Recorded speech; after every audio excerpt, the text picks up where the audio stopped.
ചെങ്കടലിൽ വീണ്ടും ഒരു ചരക്ക് കപ്പലിന് നേരെ ആക്രമണം നടന്നു. യമനിലെ ഹൂത്തി വിമതരാണ് ആക്രമണം നടത്തിയതെന്ന് സംശയിക്കുന്നുണ്ട്. ഹൊദൈദ തുറമുഖത്തിന് സമീപമാണ് ഈ സംഭവം നടന്നത്. ചെറിയ ബോട്ടുകളിൽ എത്തിയ അക്രമികൾ വെടിയുതിർക്കുകയും ഡ്രോൺ ബോട്ടുകൾ ഉപയോഗിച്ച് ആക്രമിക്കുകയും ചെയ്തു. കപ്പലിൽ തീപിടുത്തവുമുണ്ടായി. കപ്പലിലെ സുരക്ഷാ ജീവനക്കാർ തിരിച്ചടിച്ചതായും റിപ്പോർട്ടുണ്ട്. ആക്രമണം നടന്നത് ഹൊദൈദയിൽ നിന്ന് 51 നോട്ടിക്കൽ മൈൽ തെക്ക് പടിഞ്ഞാറായിട്ടാണ്. ഇപ്പോഴത്തെ ആക്രമണത്തിന് പിന്നിൽ ആരാണെന്ന വിവരം ഈ റിപ്പോർട്ടുകളിൽ ഇല്ല. ഹൂതികളാണെന്ന സംശയം മാത്രമാണ് ചില റിപ്പോർട്ടുകൾ സൂചിപ്പിക്കുന്നത്. ഏത് രാജ്യത്തിൻ്റെ കപ്പലാണ് ആക്രമിക്കപ്പെട്ടതെന്നും ഇപ്പോൾ ലഭ്യമായ വിവരങ്ങളിൽ കാണുന്നില്ല. യുണൈറ്റഡ് കിങ്ഡം മാരിടൈം ട്രേഡ് ഓപ്പറേഷൻസും സ്വകാര്യ സമുദ്ര സുരക്ഷാ സ്ഥാപനങ്ങളുമാണ് ഈ ആക്രമണം നടന്ന കാര്യം തിരിച്ചറിഞ്ഞ് പുറം ലോകത്തെ അറിയിച്ചത്. കപ്പൽ രജിസ്ട്രേഷൻ നടത്തിയ രാജ്യം, ആരുടെ ഉടമസ്ഥയിലാണ് ഇപ്പോൾ ഈ കപ്പൽ ഉള്ളത് തുടങ്ങിയ വിവരങ്ങൾ ഇവരാരും വെളിപ്പെടുത്തിയിട്ടുമില്ല. ബോംബ് നിറച്ച ഡ്രോൺ ബോട്ടുകൾ കപ്പലിന് നേർക്ക് വന്നിടിക്കുകയായിരുന്നു. ഡ്രോൺ ബോട്ടുകൾ ഇടിച്ചതോടെ കപ്പലിൽ തീപിടുത്തമുണ്ടായി. കപ്പലിൻ്റെ സായുധ സുരക്ഷാ സംഘം തിരിച്ചും വെടിവെച്ചിട്ടുണ്ട്. 8 ബോട്ടുകളിലായാണ് ആക്രമിക്കാൻ ആ സംഘം എത്തിയത്. തികച്ചും ആസൂത്രിതമായ രീതിയിലായിരുന്നു ആക്രമണം. മേഖലയിൽ സംഘർഷം തുടരുകയാണെന്ന് വാർത്താ ഏജൻസികൾ റിപ്പോർട്ട് ചെയ്യുന്നുണ്ട്. ചെങ്കടലിൽ വടക്കു ഭാഗത്തേക്കാണ് ഈ കപ്പൽ പോയിക്കൊണ്ടിരുന്നത്. 2 ഡ്രോൺ ബോട്ടുകളാണ് ആ കപ്പലിലേക്ക് ഇടിച്ചു കയറ്റിയത്.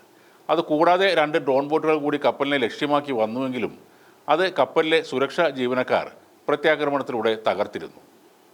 ആക്രമണം നടന്ന മേഖല യമനിലെ ഹൂത്തി വിമതരുടെ നിയന്ത്രണത്തിൽ ഉള്ളതാണെന്ന് റിപ്പോർട്ടുകൾ ഉറപ്പിക്കുന്നുണ്ട്. അമേരിക്ക ഇറാൻ്റെ ആണവ കേന്ദ്രങ്ങളെ ആക്രമിച്ചതിന് ശേഷം പ്രോക്സി ആക്രമണങ്ങൾ കൂടാനുള്ള സാധ്യത വിവിധ അന്തർദേശീയ മാധ്യമങ്ങൾ ചൂണ്ടിക്കാട്ടിയിരുന്നു.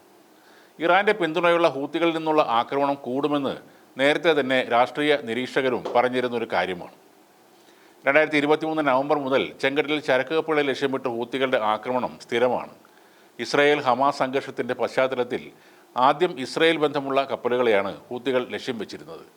അതിന് പിന്നാലെ അമേരിക്ക, ബ്രിട്ടൻ കപ്പലുകൾക്ക് നേരെയും ഹൂത്തികൾ ആക്രമണം നടത്തിയിരുന്നു. ഇതിനിടെ യമനിലേക്ക് കടുത്ത വ്യോമാക്രമണം നടത്തിയെന്ന് ഇസ്രായേൽ പറയുന്നു. 3 തുറമുഖങ്ങൾക്കും ഒരു ഊർജ്ജ നിലയത്തിനും നേരെയായിരുന്നു ആക്രമണം ഉണ്ടായത്.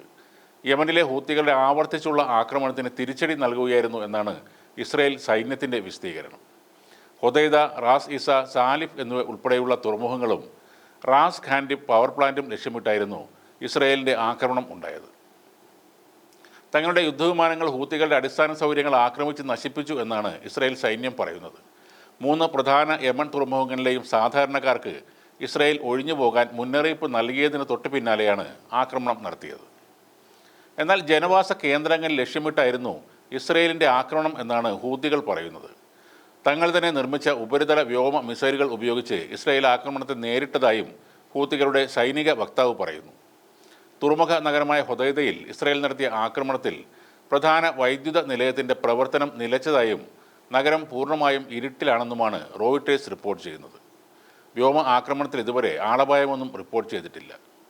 ഇറാൻ്റെ പിന്തുണയോടെയാണ് യമനിൽ ഹൂത്തികൾ പ്രവർത്തിക്കുന്നത്. പലസ്തീനുള്ള ഐക്യദാർഢ്യമായിട്ടാണ് ആഗോള വ്യാപാരത്തെ തടസ്സപ്പെടുത്തുന്നതും കപ്പലുകൾ ആക്രമിക്കുന്നതും എന്നാണ് ഹൂത്തികൾ പറയുന്നത്.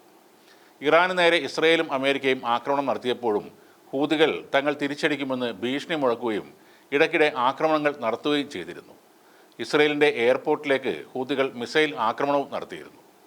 പലസ്തീൻ ശാന്തമാകും വരെ തങ്ങൾ ആക്രമണം നിർത്തില്ല എന്നാണ് ഹൂത്തികളുടെ പ്രഖ്യാപനം.